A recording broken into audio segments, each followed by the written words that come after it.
This is Tony Twist, number 18 in your program, number 1 in your heart, depending on what city you come from, and you're listening to the Sheriff Podcast.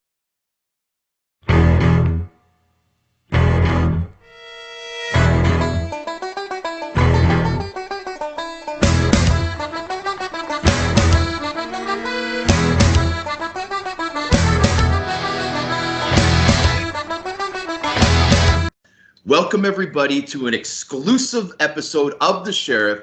Guys, today I actually have a gentleman that I look up to, but the man is actually younger than me. Now, ladies and gentlemen, when I have these type of characters on my show, I really like to pick their brain because any man that's younger than me that I look up to is a special kind of person.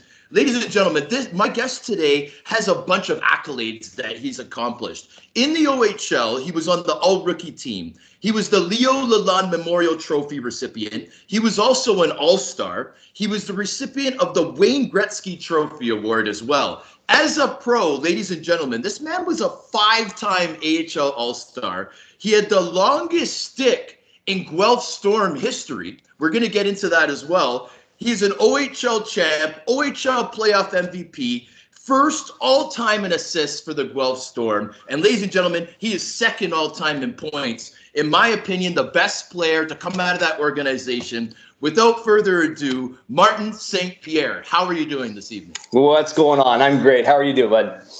I'm doing good, brother. As you can see, I'm a little bit excited. Yeah. I like to talk to the Ontario boys, man, especially us OHLers, right? I love it. Like I've said to some of my guests in the past, like, you know, having this type of platform, I really like to talk about my era of hockey, right? Because that's what I'm most knowledgeable about. So when I get a guest, brother, that's like my age or a year apart, like me and you, like it's a little bit exciting, right? Because we got some history, especially if we're from the same part of the country, which we are. Exactly. So, brother, I want to get right into it.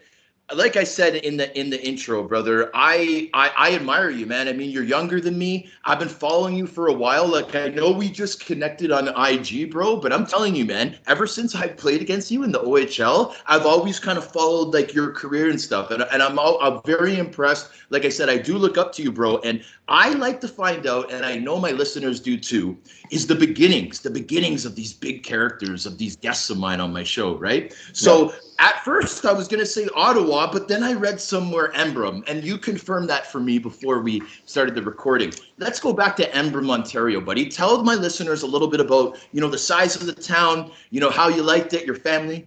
I'd love to hear it. So Embrun is, when I grew up, it was maybe 8,000 people.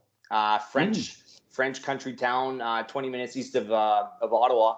I was actually born in Ottawa, and my dad was a police officer. My mom worked for Air Canada, but they wanted me to the eastern part of Ottawa is more French than English. So my parents wanted me to grow up in this hometown, small town, my mom's hometown, and learn French before English, so that when I was a teenager, I could be bilingual. And then obviously, like you said, I went to Guelph when I was 17 to play for 4 years, and high school there was English. So that's kind of how I became bilingual. But yeah, just small town, country town, milking cows in the summer with my uncles, and just loving.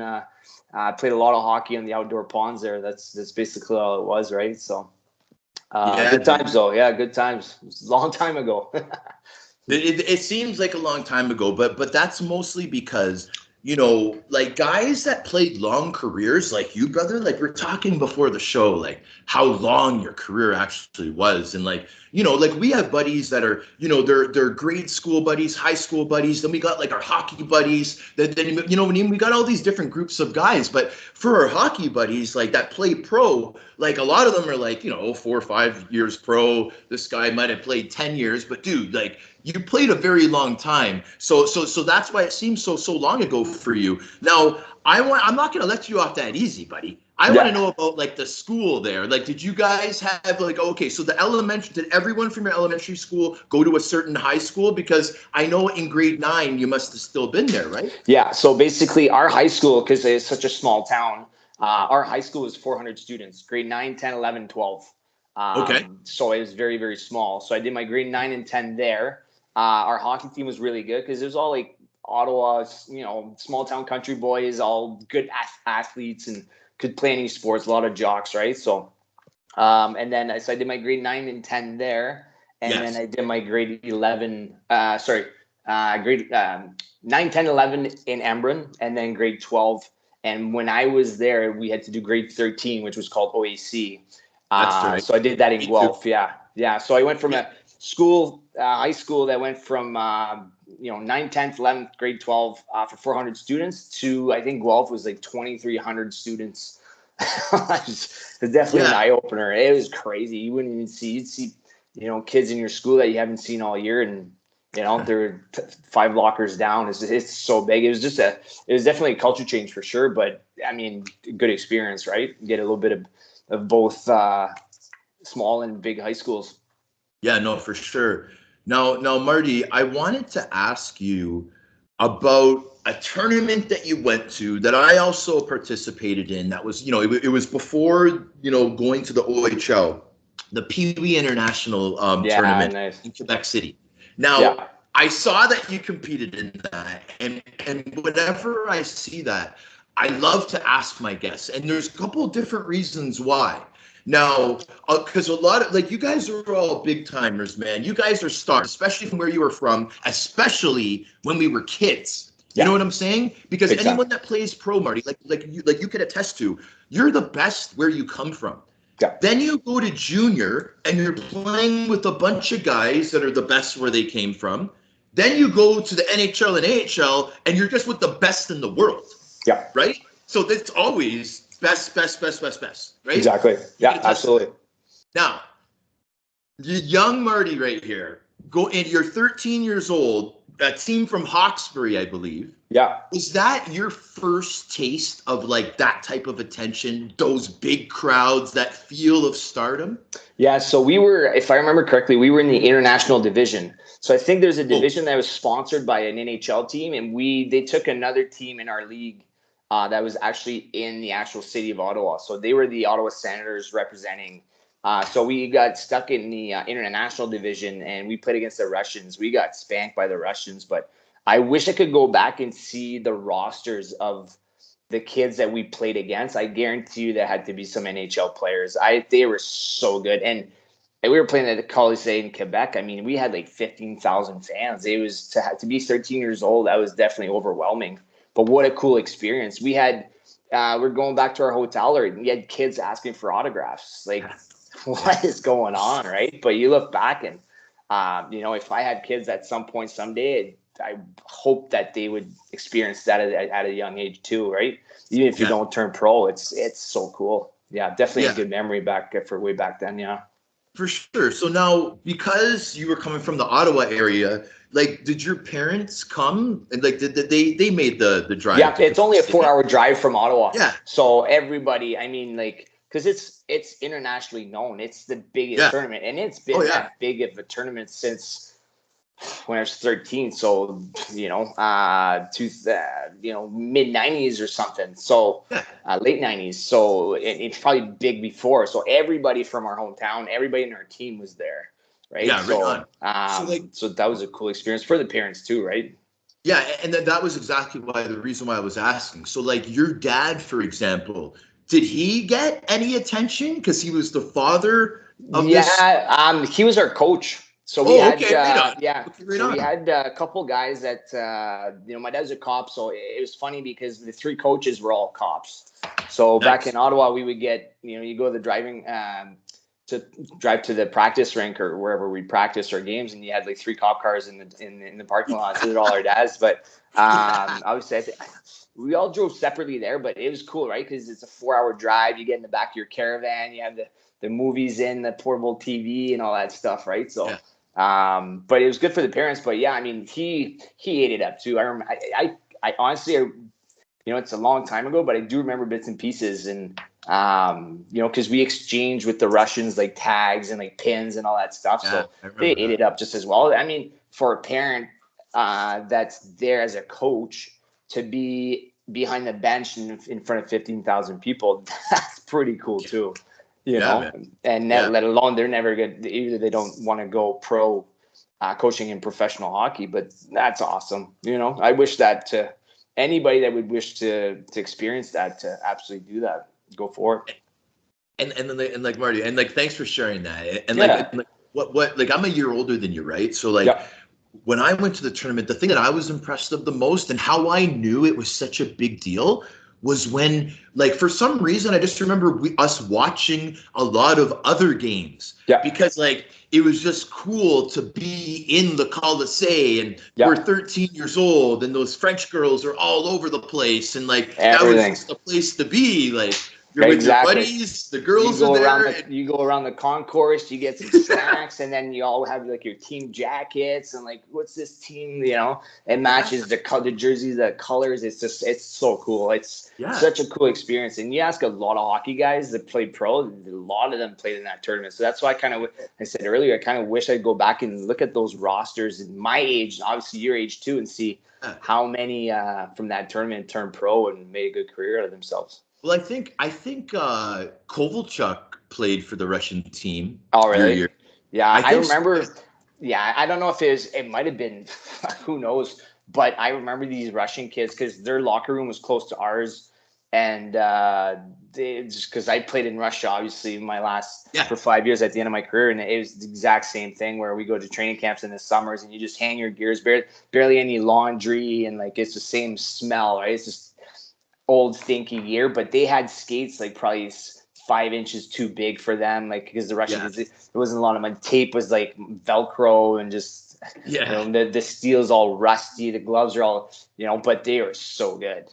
They were so good, right? So but cool experience for them too to come from Russia, and come to college and playing for 15,000 people. So that's such a cool tournament. Yeah, definitely good memories. Definitely, buddy. So and I'm happy that you shared that. So like I okay, so now I want to get into the Guelph story. Okay. Yeah. So now with Guelph, what was your like we're gonna get into the fact that you were undrafted for the NHL, right? And how you defeated all the odds, buddy. Yeah. You know what I mean? That's really why you're on the show. Yeah. Because of stuff like that. You know what I'm saying? And I can't wait to get into that. Now, with Guelph, what was the story with Guelph? Because Hockey DB doesn't really give the junior draft details. So with me, when I grew up, it was always like we talked about before recording. It was always me and Derek Roy, Eastern Ontario boys. Is me and him. He was a little faster, but we're both. Yeah, he's just a little taller than me, but we were both similar type of players, right? So he got drafted to first round in the OHL to Kitchener.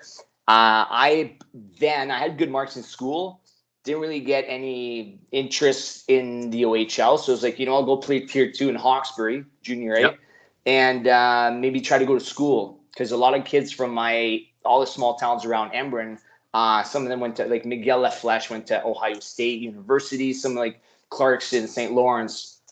So I told the teams in the OHL that had some interest, so like, no, I'm going to college. Right on. So I ended up having to win the Rookie of the Year of that league in '99, and somehow Wayne Smith was a guy from Ottawa who passed away, but his son was actually a scout for Boston when they won the Cup. So he brought me there from Chicago. So that's how small the world is, the hockey world. But he saw me play. And back then they had the Benham draft. So they picked me 16th round just as like, oh, maybe he'll come. The GM came to Ottawa. We played golf and somehow he just brainwashed me to come in to play in the OHL. So that was probably in late June. And then next thing you know, that August I signed and, I played there for 4 years. So I had a good school package with Guelph, but all it took was 18 holes around a golf, and then So I was drafted 16th round, but just very, very, very late. But I had a great camp, and then the rest is history. The rest is definitely history, and we'll get into that. But tell me this gentleman's name again. Wayne Smith. To come. Wayne Smith is the guy that drafted me. He was a scout for them. Yeah. But okay. GM, you got to give him a shout out too. So Wayne Smith, scout. Yeah. Wayne Smith Jr.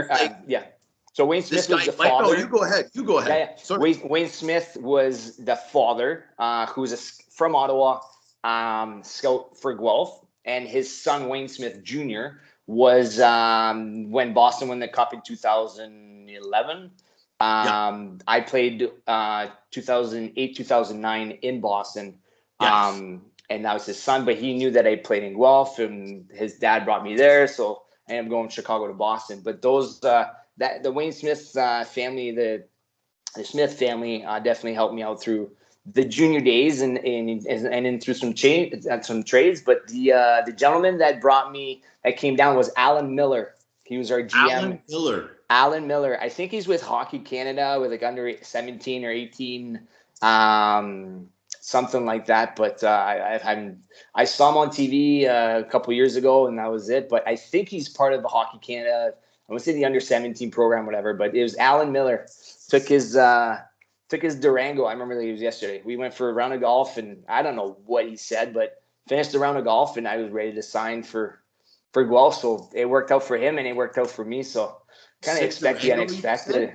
Yeah, I think he had a blue Durango.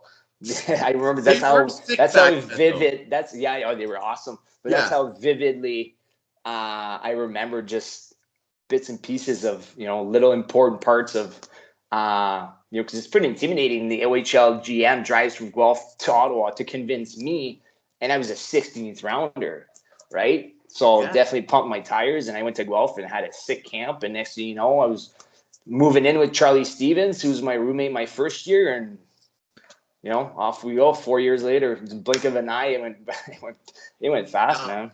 I love that you just mentioned Charlie Stevens. I had the opportunity to play with Charlie in London for a little bit, right? Yeah. And I believe is he an 80? He is. He's got to be. He's 81. 80 or 81. I was 17. He was 9. I think he's an 81. Okay, cool. Yeah. And the reason why I'm asking that is because I want to know exactly like how many years you guys were apart. Yeah. Because where I never really met him at this point, but where I first got to know about Charlie was when he got drafted first overall to the St. Michael's Majors. Yeah. Because I was a student there, bro. That was when I was in grade 10 before I was in the OHL. Okay. Yeah, because I'm a Toronto boy, right? So I'm going to the school. Get accepted to this all-boys school. I'm all rattled and shit. I'm 15 years old at an all-boys school. But the cool thing was that it was the first year that they had an OHL team. Oh, nice. Okay. Yeah. And so the majors were there, and Feuda's the coach, and this guy Charlie Stevens, he gets an Esquire commercial. Yeah, because that was his billets. I think. Do you remember that? Yeah, Charlie Stevens Esquire. Yeah, because those commercials were on TV all the time. And I remember seeing that. So when he picked me up, my dad came and dropped me off in Guelph, and sure enough, he had like a few watches in his room, but it was pretty cool, right? And I'm 17, coming from a small town. Now I have billets. I have a roommate that's drafted by Washington, second round. He's a stud.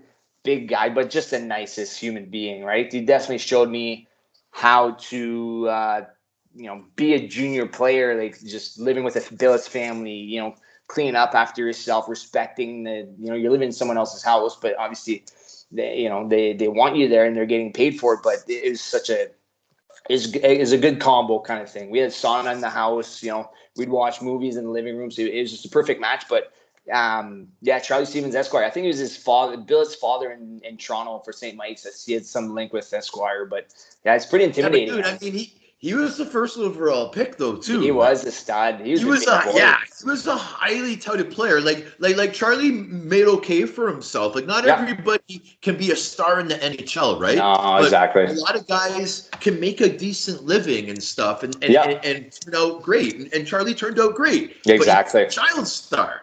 Yeah, absolutely. He was he was such a big boy at 19. I mean, he must have been the same as 16, 17. That's probably why he got drafted first overall. But I remember watching, like, obviously you train with the guys and see him in shorts and t-shirt, and I'm like, he had big thighs, like a big hockey ass, just muscular. And you're like, man, like and his legs, what, like, and he was drafted by Washington, and it's like, it's like I got to get like that to want to continue my progress and achieve my dream to play in the NHL. Like, that's what you got to be, right? But he was 6'4" like 6'4", man, big monster. But what a nice guy. Yeah, exactly. That's what I wanted to say. So now the thing is about Charlie is even though the guy's a child star, he's Yeah. in junior, he's still like, still highly touted. Like I remember like I think he was like kind of like a fourth round pick or something. It Something was like like that. it was like midway, Yeah. but he was still because of his size, and at that time, size mattered. Now Big it's time. the guy with the quickest feet. Yeah. Back then it was, oh well, you can't teach size. Yeah. We'll talk about that a lot. You must have heard that BS Every a time, lot. yeah. You know what I mean? Especially my first camp, we had like Morgan McCormick, Charlie Oh, Stevens, was you Forbes know, still there? Forbes. Was he Yeah, there? he just finished. Okay, He just finished, but yeah, yeah, he was what, 6'5", yeah, just like they're all drafted. Morgan was drafted to Florida, and it's like yeah. What about Aaron Law? Lauber was there. Yeah, Lauber got traded from London to us. Yep. He was at school with me, so it might have been my 2001 or 2002. Yeah, But yeah, Lauber. There's another guy. He's 6'5".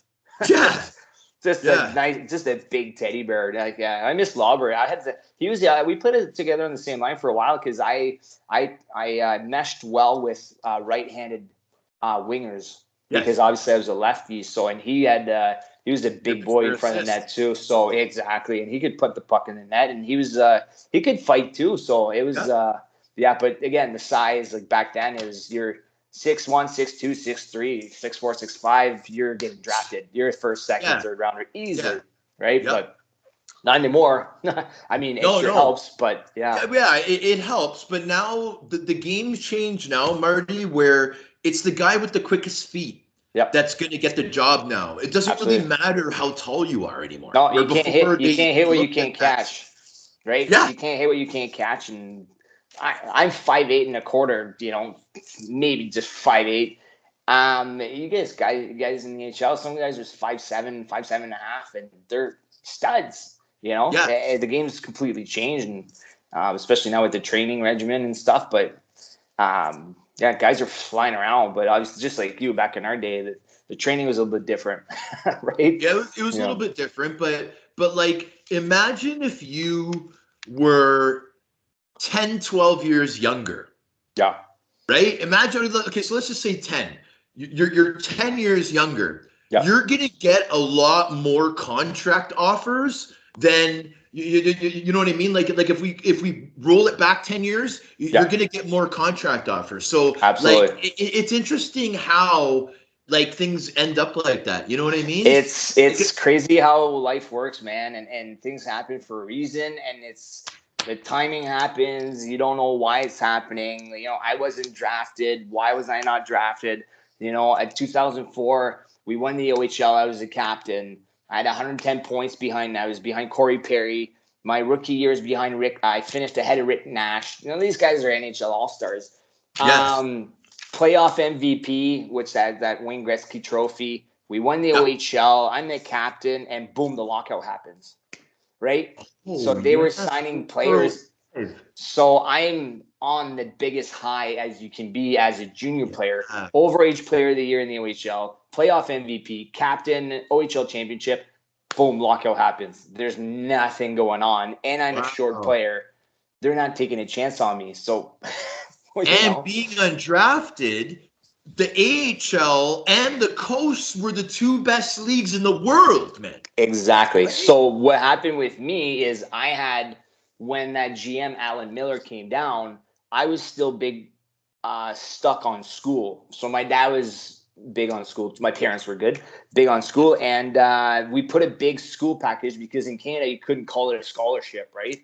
So I had 5 years anywhere in Canada for paid for Yeah. university tuition board and all that stuff. Yeah. So I remember calling my agent, in early June. I'm like, what do I do? Like, what else do I need to do? Because now the draft picks that were signed during the season or the summer before, like you said, they're all playing the AHL, but they're Yeah. all signed for. Back then, guys were signing for second rounders signing for like 800,000 Yeah. bonus, like 850. Yeah. something ridiculous. Yeah. So I Royce ended got up 850 with Buffalo, second rounder. exactly. Yeah. So for me, being as a high on a high as you can be for a junior player coming out, thinking I could have probably got a crack a good training camp, maybe make a name for myself, maybe get an AHL deal. Didn't happen. So I went, my best buddy growing up, JF Perra. I used to play in Erie, actually, probably Yes, like I remember. yeah. So Yeah. JF was he's from Embrun, and he was at Dalhousie in Halifax in Oh, wow. university, and he was going into his third year. He's like, man, he's like, come and check it out. We went down for a weekend, and Fabian Joseph was the head coach there, who was part of the Team Canada in the late '80s and stuff, and just again brainwashed me. And next thing you know, early August, I'm committed to playing for Dalhousie. So I'm in university, and I was there for 5 weeks. So Okay. I'm in class 3 hours a day, 3 hours per class, and like, what am I doing? Like, I wasn't ready to go to school. Yeah. And again, things happen, and I get a phone call at the house, the landline somehow, and his name is Jeff Ward. He was the assistant coach in Boston when they won, and he's from Guelph. He was the head coach in late '90s for the Guelph Storm, and he was the head coach of the Edmonton Roadrunners because the lockout year they kept the team in Edmonton at the Yes. Rexall place because the year before it was in Hamilton, and they split Montreal and Edmonton. And there's one roster spot, there's a one roster spot, and there's a center. And he's like, you want to come and have a training camp? And I'm like, absolutely, get me out of school. And I tip my hat off to people that go to school. It's like, it's a long 4 years, man, but good for them. But I just wasn't mentally, I wasn't like, I felt like I could play and wanted to turn pro. And I literally left school. But then if you were on one score sheet or a paper from a professional team, you lose your school package. So I basically went there all in. Yeah. Looking back, it was my parents, they took a chance, but I went there. I had a sick camp, unreal camp. And then they sent down Rafi Torres, Jared Stoll, Marc-Andre Bergeron in Edmonton. So I ended up starting in Greenville, South Carolina in the East Coast, and played 45 games. Yeah. Yeah, so now I have a lot of questions about Greenville brothers. So now my first question is, now a gentleman like yourself from the Ottawa area, that plays as junior in Guelph. Okay. Now, what was it like to go to South Carolina, man? Just like demographically. So that was my first experience. I mean, I've taken planes and traveled. My mom works for Canada, so as far as going to Halifax, going to Edmonton, that was cool. But I've been in the States before. But as far as going to play professional hockey in South Carolina, of all places, it was definitely an eye opener. But you get to experience the pro life real fast, right? And it was cool because Jared Stoll and Rafi Torres kind of showed me the way, as far as, because they were NHL stars by then, right? Yes. But they were picking me up. Rafi I think he had like a Suburban XL or whatever, but they were picking me up from the hotel to the rink. So I got to kind of get the ins and outs behind the scenes of those two. So I got a taste of the pro life. And so by the time I got to Greenville, I was mentally like, I feel good. This is where I should be, or playing pro hockey, right? But we had a couple of French guys in Greenville, and we ended up having a great line with like Kevin Bergen and Carl Millette and JF Plord, and we had some. I had to put up some big numbers. Kevin Bergen from St. Hyacinth. Yeah, Bergen. Yeah. Okay. Yeah, cool, you probably played against him. I played against him when he was in Nottingham, and I was in Belfast. And, the big guy, tall, lanky guy. But he was my Cam Jansen as a junior, where on my line creating some space and fighting those guys as an enforcer. And so I put up big points. And then that year, Edmonton was brutal. Like I think they were last place in the AHL. And then I got called up, and you were up for a while. You played 18 I was up 18 games, and then politics got involved, and Toronto had a first rounder the previous year, Finnish kid, and he was back from injuries, so I got booted down. But I made a name for myself to play pro. So I had the East Coast down pat. I mean, as far as production and stuff, and I felt I could play in the AHL because after 18 games, you kind of know if you can play in the A or, you don't belong there. You got a lot of things to work on. But obviously, I had a lot of things to work on. But I knew I could play, And then year finished. We had a good playoff run in Greenville. And Kevin Lowe, I guess, was pretty close with Dale Talon, GM in Chicago, and I signed a 2-year deal in Edmonton. But it was with the HL team, but the HL team was only there for a year. That's right. They still had to honor my contract, so they kind of just loaned it to Chicago. So next thing you know, I was going from Embrun, Guelph, Halifax to Greenville, South Carolina, playing at the Rexall Place with 15,000 fans, probably because Manitoba was in that league then. And that was a big rivalry because we had Rocky Thompson, we had, you know, the whole spiel. Now I'm going to Norfolk, Virginia, you know, Virginia Beach of all places. So I'm like, what is going on? But then I knew I got to experience my first NHL training camp, you know, see all the big boys. And then again, I'm by myself in Norfolk, Virginia, and finding an apartment by myself. And, you know, now you get the pro life, you got to figure it out real quick, you know? Now, dude, I'm so like, I'm happy that you got to experience Norfolk, because I don't know what it is, but it seems like my most memorable road trips were Norfolk, man. Oh, Norfolk was the best. The arena, just how nice the weather was. You guys are like a naval base. Yeah. So like, it's like, there's a lot of reasons, like, right? Why it's just cool. Well, there's people from all over the 52 states in the States, because it's the world's largest naval base. So there's people from all over the states to that city. So you get to mingle with all different, different philosophies of state. Montana to California, New York to all this, right? Some people are more laid back and all that. But the weather is awesome. But we got to live in Virginia Beach. So you get to play hockey, travel, and live at the beach. So that was pretty cool for a 21-year-old. You're like, this is pro life. Like, I can get used to this. Yes. So now, good time. This season. No, sorry. Go ahead. Buddy. No. It was just good time, man. It was riding the sleeper bus and getting experience. Like I said, the pro life. You got to figure it out real quick and what works for you and what doesn't, because you're in for a ride if you don't, right? Yeah, man. Now, to be honest with you, brother, this is the season that is so impressive to me. Buddy, undrafted, okay? Yeah. It's your second year pro. Yeah. You get to Norfolk. You light it up for Norfolk Admirals, man. Yeah. And that obviously earned you those 2 games with the Hawks, right? Yeah. I was we got really lucky because I had when I got there, I played with Troy Brouwer. The second year and all that stuff, like Toronto, Bachinski. But that first year, again, it was just like perfect chemistry with my line mates.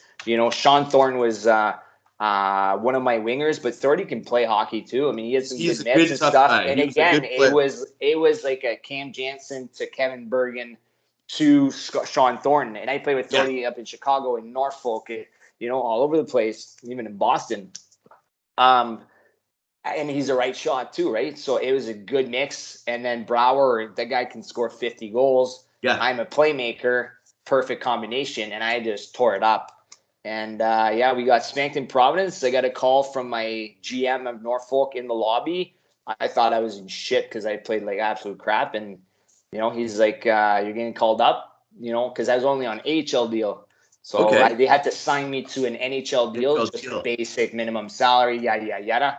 And the next morning I was flying to Dallas to play my first NHL game. And then I had to call my parents and they had to fly there. And so within 24 hours, it's just, wow, I get to go in the locker room with Barnaby, Lapointe, Heidi Bulin, Robert Lang, Smolinski, just like, what's going on? This is real life. And so it's almost like, shit, this is my dream. I get to play my first NHL game.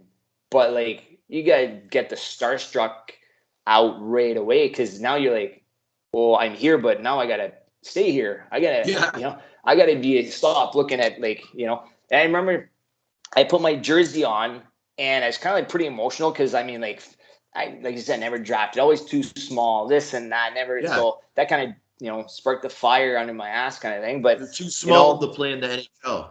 Exactly. And then you're not fast enough, this and that. And then Matthew Barnaby, he lives in Ottawa now, and I see him here and there. And I always tell him, man, I'm like, he came right up to me after I put my Blackhawks jersey on. and he shook my hand and he's like, "Welcome to the big leagues, congrats, man." And I thought that was like the most memorable, nicest thing someone could do, because I was pretty nervous, obviously. And it stuck with me. And I see him, we'll have a couple of beers, and I tell him every time. I'm like, that was, the epitome of how a pro can treat older guy to younger guy. And then, then you get on the ice, and first faceoff was against Mike Modano, and just I think my stick rolled in my hands. I was like, wow, this is this is another level, right? But super cool, man. Is good experience, good memories for sure. So the first game's in Dallas, right? Yeah. Where was the second game? Second game. Was it the next game, or did you get sent down after that? I was called back up, or no, I was. I think the next game was at home against Phoenix, if I'm not mistaken. So it was in Chicago? I think it was in Chicago, because I played 2 and then I got sent down. Like, I was just filling in. Like, they. That was an just emergency call-up, right? Yeah, exactly. It was just a 2-game. Yeah. I don't even remember who was played against the second game. And then the following year, I think I had 5. So it was just basically like, for them, and that's like the type of player that I was, where I'm tearing up the AHL, making the first team All-Star, almost putting up 100 points, point shy of that. But they don't want to keep me up in the NHL because it would hurt the AHL. It would hurt the AHL, yeah, for an organization standpoint. But now that I'm out of the game and all the ins and outs and the politics and all that stuff, I was a top 3 forward in the AHL. My type of game is a top 6 in the NHL. Well, those top 2 lines, I mean, my first year, Kane, Taze, Sharp, all the Robert Lang at center. I can't, I'm not gonna, who am I? Yeah, exactly. But who am I? I'm not going to take their spot, right? So I was playing, 4 or 5 minutes and dump and chase. You don't want to get scored on, so you're playing defensive. You're you know how it is. You play the game, and it doesn't matter what role you are. So, 2 games go by, no points. 5 games go by, I don't think I had a point, and then it's just like, what am I doing? But then I go back in the A, and now it's like, do your thing. And then we had the second. I think it was the second year. We had Toronto. We had a sick team. Putting up the points. Dude, I was saying I'm impressed with the second year, but I'm looking at the third year. Third year, you're a 100-point man. You're a 99-point man in the American Hockey League. That is like. Yeah, a really big deal, man. Yeah, I had. Not many guys can do that. Yeah, right? I had a lot of help. I mean, 65 games. But we had, like you said, you loved coming into Norfolk, and but we loved hosting because teams would come in Friday, Saturday, right? So you get this. We'd get you guys because the closest trip was 5 hours: Hershey, Philly, and Wilkes-Barre. So we knew teams were tired. So we would actually steamroll them on the Friday, and then you guys would rest up, and it'd be like a 50-50 on the Saturday. But that year we tied the AHL record for most home wins. So we were dominant, and that's the scope. The arena in Norfolk was bumping. We had Reed Lowe. Reed Lowe got sent down. We got traded from St. Louis to Chicago. Chicago down to Norfolk. We had Mike Brown. We had Sean. We were tough. We were fast. And then Wisconsin finished their season. So we got Adam Bursch, Jake Dowell, Jack Skilly. We were just studs. And again, I was playing with Pierre-Alexandre Parenteau, Troy Brower. And then before that, I was playing with Brandon Machensky, who's a pure sniper. And then we traded for Chris Versteeg, right? So I have all these righties, and they can all skate, and they all won the Stanley Cup 2 years later with Chicago. But yeah, that was I had some swagger, you're a little cocky, and it had that vibe kind of thing. I was pissed if I had 3 points a game. It literally to the points was I am expecting to get 3 or 4 points per game. That's how good we were. If I had 1+1, I mean, yeah, it was an okay game, right? But my last game, I had 96 points. Troy had 43 goals, I think. So he wanted to get 45 goals. I needed 4 points to get to 100. We were in Bridgeport. First period, and our power play was deadly. We had Bufflin, Barker, me, Peranto, like Good there's big buff. we had Big Buff up top, yeah, and he was and Barker. like we had Crawford and Nat, like we were heavy, and like Buff's shot was just as hard as Cannon. and he was in the man-in-man's boys, so our power play was always like 2 for 3, 2 for 4, 3 for 5, like easily, and that's that's why I had like 99 points and like maybe like +5, is all on the power play. I don't know if I was something like that, but yeah. So we scored in the first period. Everybody knew that I was close to 100 points, and then second period scored right away, ice sniped, and then I think I had an assist. Brouwer got his 45th goal. So get in the third period, and I needed 1 point to get to 100 because I had 99. Nothing was going. Power play couldn't click. And then the very last shift, I throw a backhand sauce in the neutral zone. Peranto goes on a breakaway. Clear cut from the blue line. And he's a right shot, and he always does the fake and brings it high glove. Like it's just a smooth right-handed shot. And he hits the post. It was just like right out of the movies. But I could see because I was right behind him. Like I knew his move. He does it with his eyes closed. And right on the post. So that's why it stuck to 99. But the coach was like, stay on. Yeah. But it's obviously still pretty cool to get 99 points. It's a lot. Looking back, it was like, it's a pretty big achievement. And then I got the first team All-Star. So basically, right, is voted as the best center in the AHL. But we were so stacked. Dave Bolin was there, like just, up the middle. And then Patrick Sharp was a right wing. And then he ended up moving into the middle as a center. So that for me to go up, that was the 1 and 2. Well, I can't be a third and fourth line center because now we got Colin Fraser, all those guys. Everybody moved up. So that's why I asked for a one-way and they didn't. So I got to move to Boston following year. So things happen for a reason, man. Yeah. Yeah, no, for sure. And dude, I appreciate these name drops and these little stories. And the reason why I can appreciate it so much is because when I was done with Buffalo, it was the Blackhawks that was my NHL invite from not getting re-signed after my 4 years with the Sabres, right? Yeah. So I get to go to Hawks camp.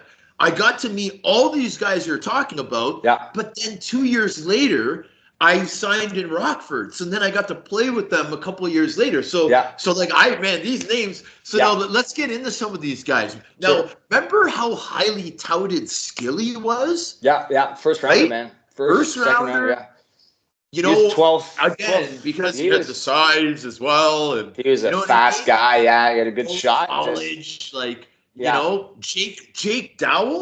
Jake Dowell, right? Man. Like, those are all such nice guys, man. And even Adam Bursch, just these guys were point per game basically at Wisco. They won the Nationals and all that stuff. And same thing with Colin Fraser, man. Like he was a stud in junior. And then just to show you how they had to change their games to adapt as Burr ended up being like a third line checker PK guy. But he won the Stanley Cup. Colin Fraser was a fourth line center, steady, good face off, PK guy, eats pucks, and those guys like Bickle too. Remember Bickle? Bickle too, but he was when they won the cup, he was on fire, just good for him, man. And he had it in him. It's just whoever can bring it out of you and at the right time, at the right place with, and kind of like with us with Buff, he was a defenseman in junior, came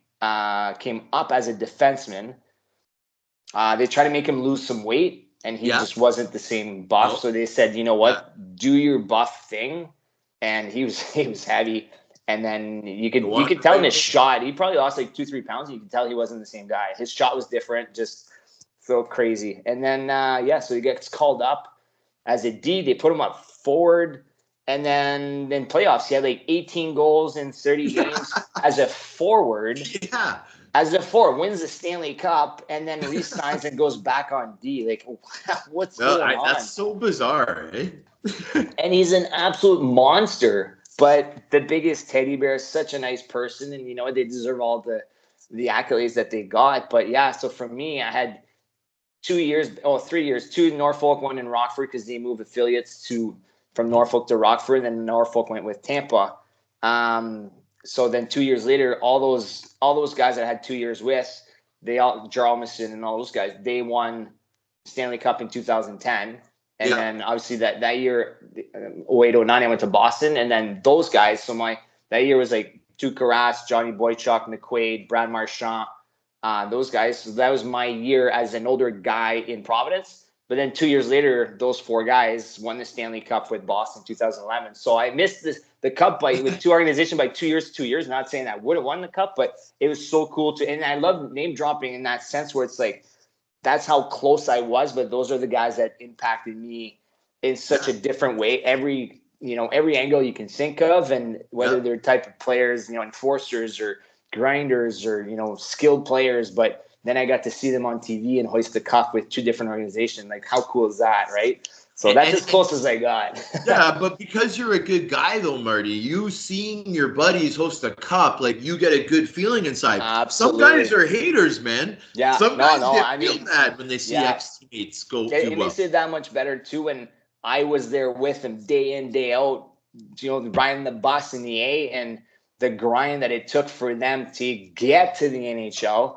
And then once they're in the NHL, to have this success that they had, right? That's two battles in itself. So of course I was really proud, and I still keep in touch with some of the guys. And it's like, man, like, you're a Stanley Cup winner, man. Like, you're a champion. No, man. That's awesome. And the thing is, dude, is that 2010 team, I believe that was the first cup of like their what do they call those dynasty teams? Dynasties, They won 3 in 6 years, man. Yeah, crazy.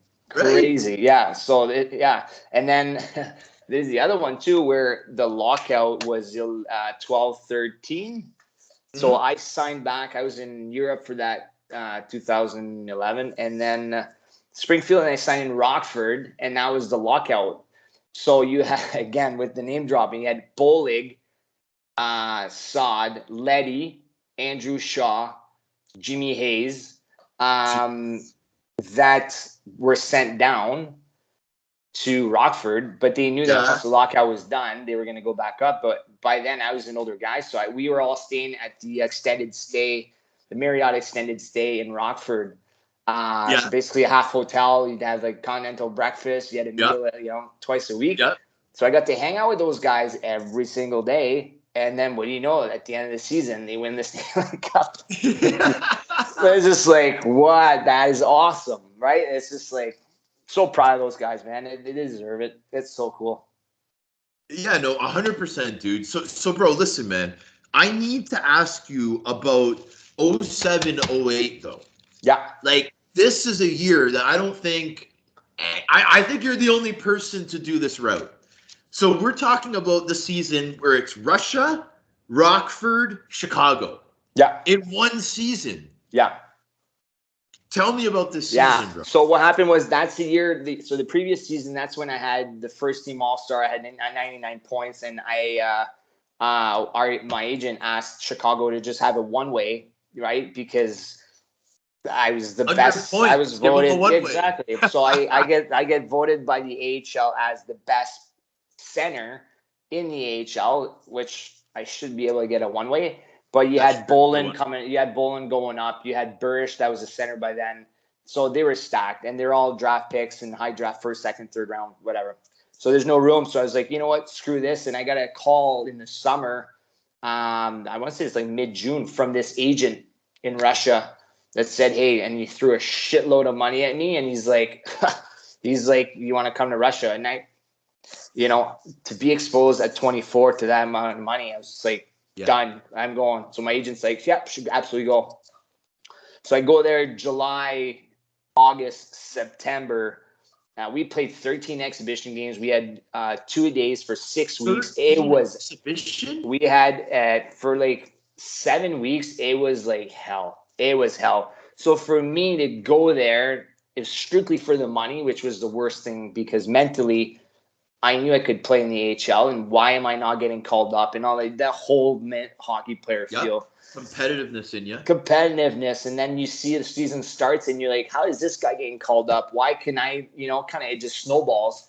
And then I just blew up. I can't do this in Russia. Screw it. But I had a good relationship with the management from from Norfolk. They moved to Rockford. So I called Al McIsaac from Russia and I said, hey, I'm done with Russia. I'm coming back. And my rights belong to the Blackhawks. And I think it was a span within 3 days. Flew home, dropped my bags, and met the team. It was in San Antonio. And then it was the same coach, Mike Havlin, who was from my first 2 years in Norfolk. That was in Rockford, which probably one of the best coaches I've had pro at that time as a young guy that showed me the ropes to how to be a professional on and off the ice as a coach.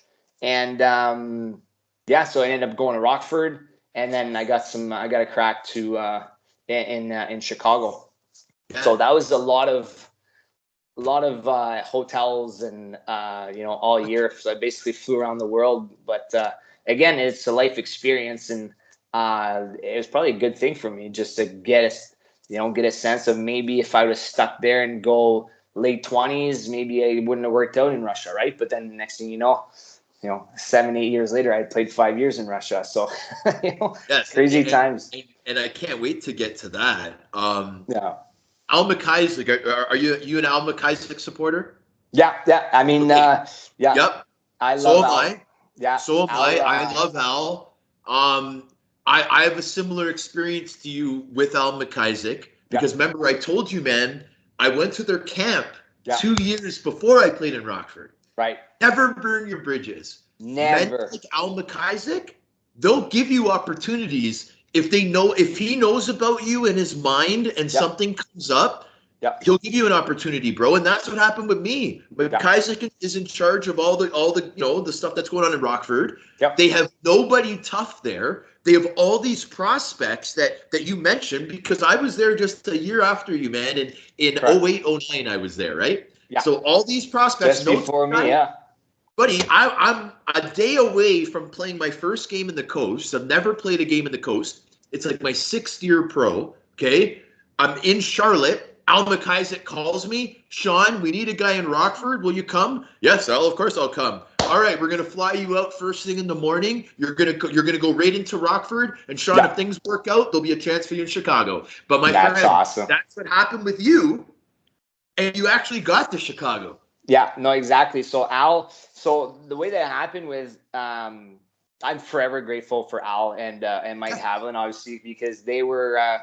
He was really straight up with me, but he knew that I had some talent. And like I said, we had the right mix with my wingers and power play and all that stuff. And they gave me my chance, and I took it and ran with it. And then so I had Al for 3 years, 2 Norfolk, 1 Rockford, and then I came back to Rockford in 2012 at lockout. And I actually talked to Al, I think, a few weeks ago. Just they believed in me, and sure enough, I did some screw ups and stuff, but they had my back. And if you're a good person, like you said, and you don't burn bridges, now that I'm out of hockey, you look back and you're like, it's such a small world. You need some help. Boom, you call them. Next thing you know, you're in Rockford, just like you. Like, wow. 2 years later, now I could go to Chicago and call Al and probably go to a Blackhawks game and see him, and it'd be like just like we haven't missed each other for 10 years. Like crazy times. But one of the things that I really liked about Al was just how big time he was, bro. He was big time. He was like the bench press. Yeah, man, just his stature and he was a well-dressed man. Guys that are comfortable with their masculinity can say another man is well-dressed, right? Yeah. The dude knows how to dress, man. He had some good swag and he talked really well too. He's very smooth, man. He was very smooth, and I know in Norfolk the gym was across like the hall. And he was always there pumping his bench press. He had a big chest, big arms, but he loved fitness. But man, did he get things done? He's a good GM. He's a straight up. We played like shit. We would hear about it, right? But we had good games. He would reward us with a lot of call ups. He would keep his word too, man. He would battle for us. So I have the most utmost respect for Al and especially Mike Havlin too. Yeah, buddy. So now you were talking about Boston earlier, and dude, like this is there's so many years. Like usually with my guests, this is what I do. I'll pick out 3 years out of their 7 or 8 year career or whatever, 10-year career. I'll pick up 3 seasons, man. I'll be like, okay, this is interesting. I'm gonna ask them about this year, bro. I like every year for you is what it is. I tried to break it down, but I got to ask you about this next year here too. 08, 09. Now this was split between Boston and Providence. Now I have a lot of questions because my experience in the AHL is I played Rochester for 4 years. I was with the Wolves, and then I was in Rockford. So now these teams don't play Springfield, don't play Providence, don't play Worcester, don't play. We're you know what I mean? So Manchester, those teams. Yeah. But I had heard that just the setup with Providence and Boston was second to none. So that's true. Eh? It's the best. Tell me about that, bro. Yeah, I'm so interested in that. Yeah, man, and the organization is A class, man. But Boston Providence is only an hour away. It's literally up the highway. Right. So to get called up, you drive an hour down back, right? Yeah. And they treat the AHL team amazing.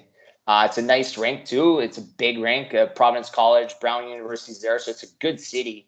And it's the feel of like the East Coast, Massachusetts, like Boston Harbor, kind of just. If you like your seafood, clam chowder, it's exactly what it is. And Boston's a great city. And those years, you had the Celtics, Patriots are on fire. Bruins, like 2 years after us, they won the Stanley Cup. So, the Red Sox, it's such a cool city. But just playing there was awesome. And the years, like I said, when we had Tuukka, we had, Boychuk, McQuaid, and Marchand that 2 years later won the Stanley Cup. So, I got to play with them and experience their first year, for Tuukka in North America, for Marshy coming out of junior. He was the same guy that he is now. Why I watch him on TV, but guy gets it done, man. But it's a cool experience, and I got called up because Bergeron got hurt. He was having these concussions and stuff, and I was actually at the game in Boston, and he got hit from behind against Philly, and he was the center, and I was playing really well. And timing was perfect, and they got basically took up his spot as a center. But I was on the fourth line with Sean Thornton. So yeah. Like that year in Providence, like you did so well, man. Over a point per game is extremely well, especially at the AHL level. Like I think there's more point per game guys in the NHL than there is AHL. It's harder to do it in the AHL, and you did it like year after year. Right? Yeah. Now I had, like I said, I've had some great coaches. I strived on the power play. I've been really lucky. Like even in Providence, we had Johnny Boychuk. His slap shot was fucking insane. He was just a good player. We had Sabatka, Carson, just like those guys, Marshy, to play on the power play, and we had Tuukka in net. So we had some success. When we went to the conference finals, we lost to Hershey, and they ended up winning the cup that year. But it was just cool because. You have fun off the ice. Providence is a nice city, good restaurants. And then if you want to go for a game, you just drive up an hour and pick your poison. You want to go to a Celtics game because the Bruins are out of town, and just, it was so cool. And our coach, our assistant coach was Butch Cassidy, who's now the head coach of Boston, but he's from Ottawa. So I knew him from way back, and he was in Chicago my first 2 years when I was called up for that 2 games, and the 5 games, he was the assistant coach for the D. So that's how small the hockey world is, right? Imagine if I burned a bridge there. But he gave me all my chances, and and then the following year he was up in Boston. But that's how the hockey world works, man.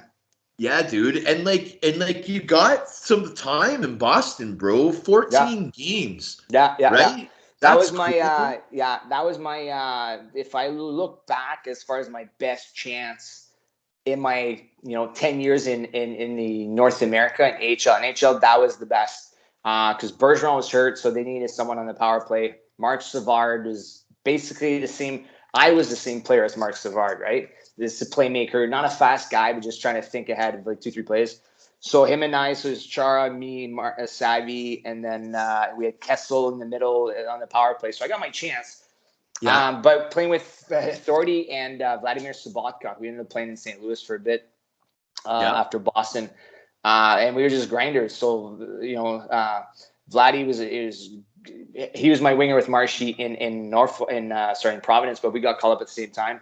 And then I played with Authority before. So I had 3 points in 4 games. I was, got the 7 games, got sent down, and then got called back up. But I felt good. I felt comfortable. I felt like I deserved to be there. Obviously, I was putting in the work too, and extra work, and I was like, I'm going to make this happen. All the guys were nice to me. Like, just, when you feel like you're welcomed and you you feel belong there. You belong there, yeah. And then that was like my 4th year in pro. So I was like, this is my chance. Anyways, I was at I did 6 games. I did 5 games, and then I played my 9th game because that's when they had the 10-game rule, right? We were in Toronto playing the Leafs. No and way. After that was the All-Star break, the NHL All-Star break. So I take a penalty. It's a tie game. I take a penalty in overtime. Claude Julien is the head coach. And the assistant coach was Jeff Ward, who's the one that brought me in Edmonton from Dalhousie. So that is another how small the hockey world is. And he sends me in shootouts to basically punish me. But I ended up scoring as a 3rd player against Tuscala, and we won the game. So 3 points in 4 games. I scored the game winner in shootouts in Toronto. It's the All-Star break. I get to my family, go see my family. And it was the 9th game. So I see the media guy kind of, the team director or whatever, he rolls around, and I'm like, no way. Like, he's coming right to me. I'm getting sent down. Fuck. Sure enough, come Marty, Peter Chiarelli was the GM. He's like, he wants to see you. So he couldn't even look at me in the eyes. He's like, yeah, we're going to send you down. And just for the All-Star break, we're going to call you right back up. And then I never got a sniff after because we were tearing it up in Providence. And we ended up going to the conference finals. We just snuck in 8th place. So they wouldn't give me my 10th game because now if I look back, I would have probably played my 10th. Bergeron would have came back. They would have to put me on waivers. And I was at my peak of my career. Yeah, that I would have been somewhere else, and that's when he picked up for 30 days, and like I could have played in some other spots, and that was it for me, man. That was my peak, but I don't regret anything. It's the business, right? But that was pretty cool, man. It was cool, but the biggest point though, Marty, is that you did well, man. Like you played 14 games in the National Hockey League and got over a point per game for their AHL affiliate. Exactly. Now I wanted to ask you about that playoff run, bro, because I saw the 16 games, right? But you had 16 points in 16 playoff games. Yeah. So that was a conference final that you got. Yeah. So we snuck in the playoffs, and I was kind of hoping selfishly then because I want to be a black ace because I was never a black ace with Chicago because my first 3 years, like they never made playoffs in like 8 years. Then I leave and then they win the Stanley Cup 2 years later. But I was like, I'd love to be a black ace and like experience Stanley Cups and all that stuff. And, we all got healthy. Tuukka was playing awesome. Marshy, like Boychuk Preview was killing it. We had like Jeremy Reach, Peter Schaefer was sent down. Like we had a good team. And we beat, I think it was Manchester, Worcester. And then next thing you know, we're in the conference finals and we're like, what are we doing here? Like we just snuck in 8th place for playoffs and we won game 1 in Hershey. And we're like, no way. We could fucking make some damage here. And then we got spanked 4 games in a row because they had like Alex Giroux, O'Coin, like all those guys. They were, and they ended up a cool affiliate that year too. They had Washington, but Philly, no? It might have been Philly, but they had a lot of players playing big bucks. Yeah. They had basically an NHL team. Okay, so like the AHL veterans on that team were big names. Kind of like what the Wolves did. When Atlanta, like, they were paying AHL salaries, and they were studs. So but we had great playoffs. When it clicks, everything was going good. Like 16-16, we're upsetting teams. We're like, man, we could do some damage. But after that, I went to Ottawa. But it was just a cool experience. And you kind of look back and you're like you said, I gave it all. I have no regrets, obviously kind of bitter at the time that you didn't get more games, but then you look back, you're like, I'm pretty happy with what I accomplished. And, and there's nothing else. You can't control what you can't control, right? The stuff that it's just, so I did everything I could and I don't regret anything, but such cool experiences. I bounced around with a lot of teams, but then I get to make tons of new friends, old friends still, and, meet a lot of guys. So, there's nothing like team camaraderie, right?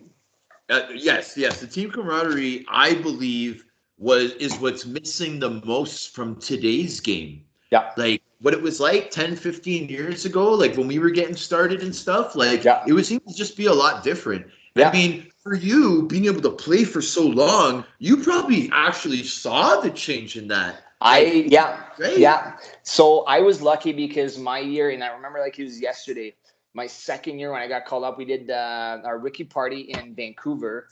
But I was just getting called up, so I was part of that crew, but not, I didn't have to pay that Did big you have tab. to? No, I just paid for No? like not that they were good with because I just Well, that got would have been called up. mean if they did that.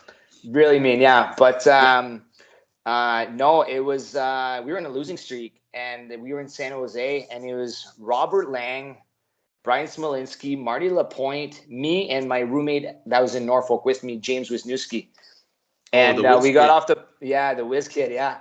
And we just got off the plane, checked in the hotel, and Marty Lapointe's like, Marty, drop your bags and come and meet me here, kind of just behind the hotel's an Irish bar. And I remember we all were drinking Guinness beers, and it was maybe for dinner. After dinner, it was like 7:30, and Marty won the Stanley Cup with Detroit.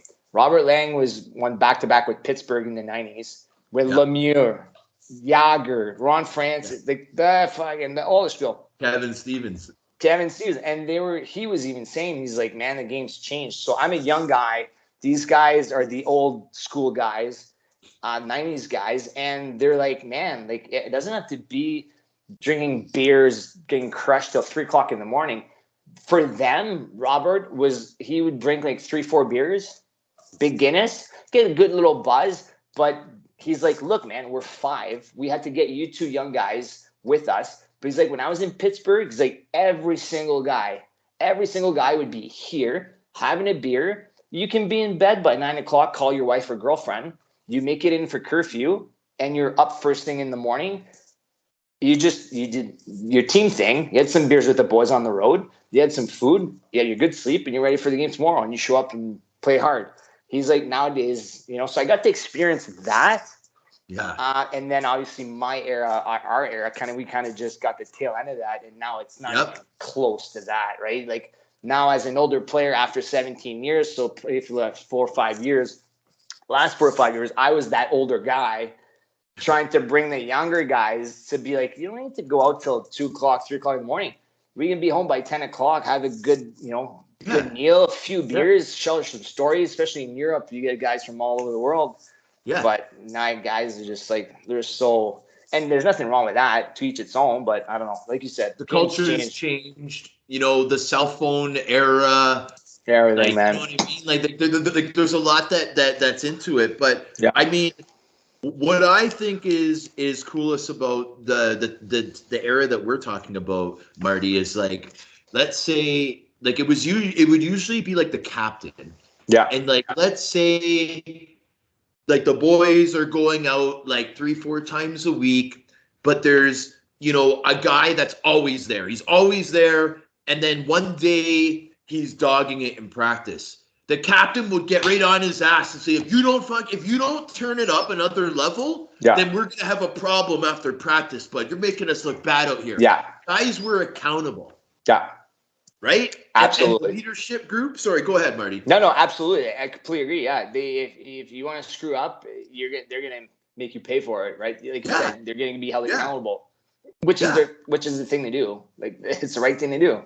But it's changed now. I mean, guys get out of the way with a lot. Not having to do with like cell phones, but just accountability, and it's such a different vibe. I don't know. Yeah. So it's different culture altogether. Different culture, but yeah, like you said, it's just the team camaraderie. Like coming in the morning, maybe a guy had 1 or 2 beers too many. Just grab some coffee, cup of Joe. What does he hit? And the bike, he sweats it out. Exactly, sweats it out. You see him going crazy on that, bike. Hey man, what's going on, man? I had like 12 last night, man. I gotta get exactly. Yeah, guys, but next thing you know, boom, hat trick, and then you go for a couple more beers after, and it's just, you go with how you feel, right? It's nothing like, you don't need to abuse it, but just be a good guy, and it goes a long way, because then you're a good team guy, like you were saying, Al McIsaac or whatever. 10 years later, you can come back and play because, he's a good team guy, likes to take the young guys out. Like, just that's what we miss, right? That was a huge part of what we missed from retiring from hockey, for sure.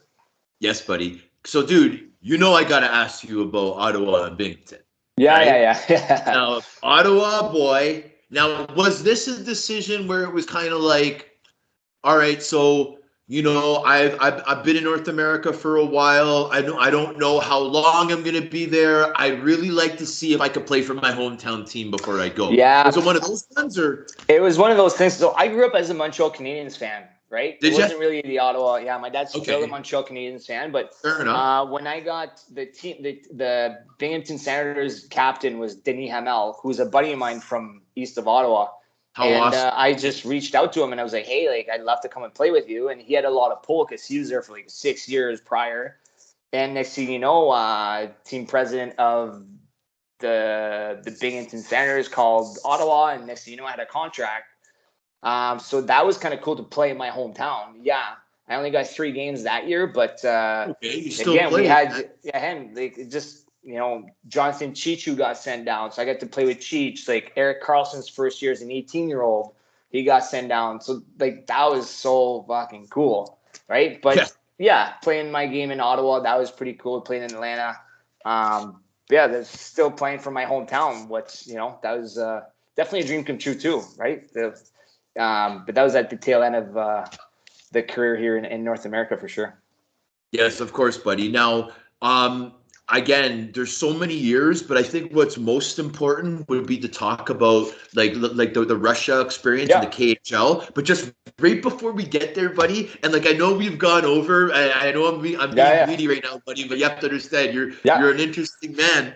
Absolutely. So now listen, before we leave and go to Russia here, let's get back to the stick. Yeah. Yeah. So now, did you use a long hockey stick your whole life? Like so not as a kid, not as a teenager. What happened was it might have been my second year in Guelph when we hosted the Memorial Cup. That's when they came out with the one piece sticks. So I remember we had some samples. There were the Louisville TPS yellow sticks, the one piece. And for some reason, I was using the old bubble, like not the green shot, but the orange Easton stick with my Bauer blades, and they were late. And anyways, so I ended up using this. Yeah, exactly. And I ended up using. What's that? Do you remember Derek Roy using that stick as well? Royce was using that, and he had what was he using? Because in Buffalo he did that. I remember him having an orange Easton, man. Yeah, Now I had mine was a 2-piece, but he had. So it came after, exactly. So so I got to try that Louisville, and I ended up scoring. And the trainers like take the samples and off you go. But it was a different lie. It was further away from me, so I kept putting my stick longer with those big wooden extension. And next thing you know, within a couple months, my stick is taller than me.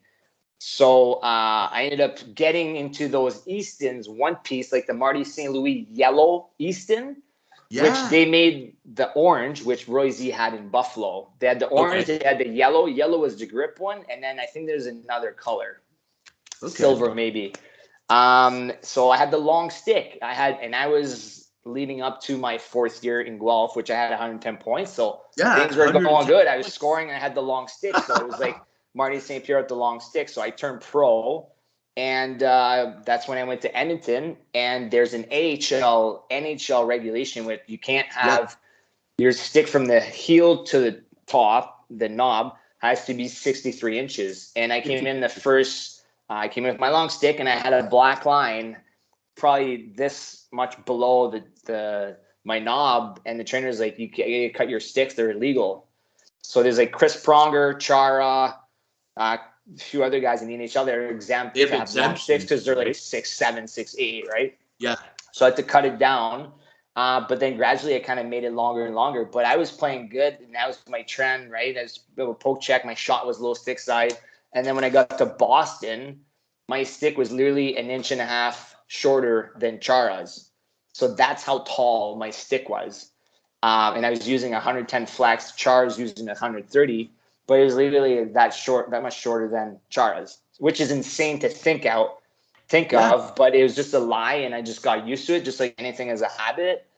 And that was it. And now I don't play pickup hockey now, but When I was in Europe in 2011 for Red Bull, I had a slump and I just cut my stick for 5.5 inches, changed my curve, and then never went back to a long stick. So I have my stick, which is the long one, my first NHL goal, at my parents' basement, and I grab it and I can't even fathom the fact that I actually played with that for 2 years as junior and probably 10 to 12 years pro. So okay, crazy. so now because you just mentioned it, let's go right to this first NHL goal. So this would have been in 06-07, Chicago Yep. Blackhawks. You know what I mean? You had 14 games. Which Yep. game was it, bro? It was the one in Pittsburgh, and we weren't even in Pittsburgh. Yeah, we weren't playing well, and I was in the back of the plane having some wine with our goalie Patrick Lalime, another French guy, and he's like, Marty, I think I have a good feeling about you. I think you're gonna score in Pittsburgh. And I was like, well, I mean, that'd be nice. That'd be nice and be my first NHL goal. Sure enough, I'm on the power play and Havlat, he was at the point, gives it to Wiz. Wiz shoots it, Toronto tips it in front of the net, and I'm backdoor and had complete open net. Shoot it in, score my first NHL goal. So I'm like this with arms up behind the net. And at the old rink in Pittsburgh, the backup goalie was kind of like where the Islanders played. They're like in the hallway, in the corner where the visiting team went. And the first guy I see is Patrick Lalime, and he's like, I fucking knew it. Right? So that was the first NHL goal. So that was pretty cool. Yeah. Right on, bro. Yeah. And so Wiz Kid assisted on it? Yeah, Wiz did. Yeah, absolutely. The Wiz. Yeah. When he got sent down on a conditioning stint, the year I played in Rockford, he was in Chicago, but he rehabbed from an injury. I think it was his shoulder. Knee. It was his knee? Shoulder his, knee. Yeah, I think his knee. Yeah, so because his conditioning stint was about a week. But that whole week, bro, because I was in the hotel, because I was on a PTO, and then they signed me. Yeah. So me and Wiz were in the hotel, man, and we drove every day, man. It's cool. Yeah. Wiz is a cool dude. He was my roommate. He was my roommate my first year in Norfolk. Yeah, we lived together at the beach. No way. Come on. So man, you didn't mention that. No, I forgot that. Yeah, he was your roommate in Virginia Beach. Yeah, and he was single at the time too. So no, it was good times. Wow, that's very impressive, man. Yeah. But just to let you know, Bob Murray was the gentleman that wanted me to ask you about the stick because he was saying, man, you should have seen him, man. Like, I had just made a post. I'm all proud. I got Marty on my show, do a post. Boom. Bob Murray. Ask him about the stick. Yeah. It was 66 inches long in Guelph. The NHL restriction is 63. He had to cut it down when he got to the NHL. And dude, I'll ask him. I'll mention you too. Absolutely, man. That's awesome. Yeah, buddy. So, all right. So now we go. Okay. So now, first off, tell me which one of your parents is from Kazakhstan. Is that the case? How did you get your citizenship? So what happens is, so the teams in Minsk and Belarus does that, and Kazakhstan. So they have teams in the KHL, but if you go there and play for 2 years, they can get you your passport for that country. So I played 2 years, and then I was, they can do that. Oh. And so I got to play for the second group world championship for Kazakhstan. Because I never played for Team Canada, in my younger days. So that was kind of cool to play for a national team. But that's how I got my passport. After 2 years playing there, they give you your passport, and then you get to play for the national team because they see that you're invested in the team, and then you can represent the country. So that's how I got my Kazakh passport. Yeah, it's pretty cool. How cool is it to have your Kazakhstan passport? Yeah, I never seen it, to be honest with you, because obviously I have my Canadian passport. But if you go on Elite Prospect, I have that little baby blue flag. I know. And so 2017 and 2019, a couple of years ago, man, you're competing in the World Championships, bro. That is. So we, 2019, we hosted it in Kazakhstan, which was the second group. Really? And then it was us in Austria, I think. Whoever won that, the top two teams, would go into the big group. And then I ended up, I got classified as being too old, so they took the younger guys. But and then COVID happened, so the World Championship just never happened. So, but yeah, we got Kazakhstan to the actual big group. So I don't know what's going to happen with World Championship, but Kazakhstan should be in the big group. I don't know if they play against Canada or in the States, which group, but they're there. So that's what we did in 2019. Yeah, dude. And I mean, Kazakhstan, I mean, they have a hockey history, man. Like I remember being a little kid and this big centerman from Kazakhstan. Nick For, like, Antropov. I'm a Toronto Maple Leaf fan growing up from Scarborough, right? Yeah. Yeah. It was Nikolai Antropov. That's how you pronounce it? Yeah. Yeah, bro. Nikolai Antropov. The next coming of Matt Sundin. That's what he was to a Toronto fan. Exactly. Where is he from? Kazakhstan. Kazakhstan, yeah. Ever since then. Yeah, He was that country, bro. He was retired when I got there, but he was a big legend there. He's all over the rink. Yeah, but he's Mr. Kazakhstan. Yeah. Yeah, because he was a Toronto Maple Leaf, I believe, when he was like 19 or 18. Yeah. Left He shot. was a stud. Yeah. He was a stud. Yeah, big time. No, but that was fun times in Europe for sure. Yeah, your stick's probably longer than his. For sure. For sure. Probably as tall, but he's probably what, 6'3", 6'4"? He was a 6'4" at least. Was he? Yeah, at least. Yeah, dude. Yeah. But dude. I mean, I like Marty. I apologize for the length, but I'm telling you, man, there's not too many guys that were successful for as long as you were, right? So I had to go through a lot of those seasons. It's all good, man. It's all good, man. Yeah, bro. I hope it was fun. We're reminiscing about that kind of stuff. Absolutely, man. No, I love that, man. And if at any time, you want to take a part 2 or something, and you can find some time, I'll gladly come back on. And if you can dig up some more information or some questions. Oh, bro, there's so much, bro. There's so much more. There's so much more that I got to get into you with. There's so many other topics and stuff. Yeah. I appreciate the insight because we're only a year apart that you were able to give about our era and how many good players, how many tough and rough players too that had skill. A guy like Sean Thornton that you were able to play with, right? So I love that, cool, man. Yeah, absolutely. And like I said, man, if you want to do a part 2 and do the whole European, man, I got some good stories for that. Man. And we can go on for another hour. Yeah. Folks, you heard this, the legend here. You heard him say it, man. I'll come back on for sure. Absolutely. Okay, man. That'd be an honor. And I appreciate it, buddy. And I know the listeners appreciate these stories too, because you played in so many good leagues, man. So it's cool to hear the insight and stuff. Yeah, no, like I said, next time I'll come back on and I'll give you guys a better more detailed about Europe and the different countries and different leagues and give you some stories so you can do the new part 2, and I'm sure you'll appreciate it. And then you played in the UK, right, too? So it's kind of we can share on that too. Sheffield, see? Exactly. Yeah, I'll gladly come back on, man. We appreciate that. I know the listeners are going to be excited for that as well. So thank you very much, dude. And I want to thank the listeners for tuning in to another episode of The Sheriff, featuring special guest Marty St. Pierre, one of my favorites ever, man. Thank you so much for coming on, bro. Awesome, man. Thank you, bud. All right, buddy. Awesome. We're going to sign up here, guys. Woo!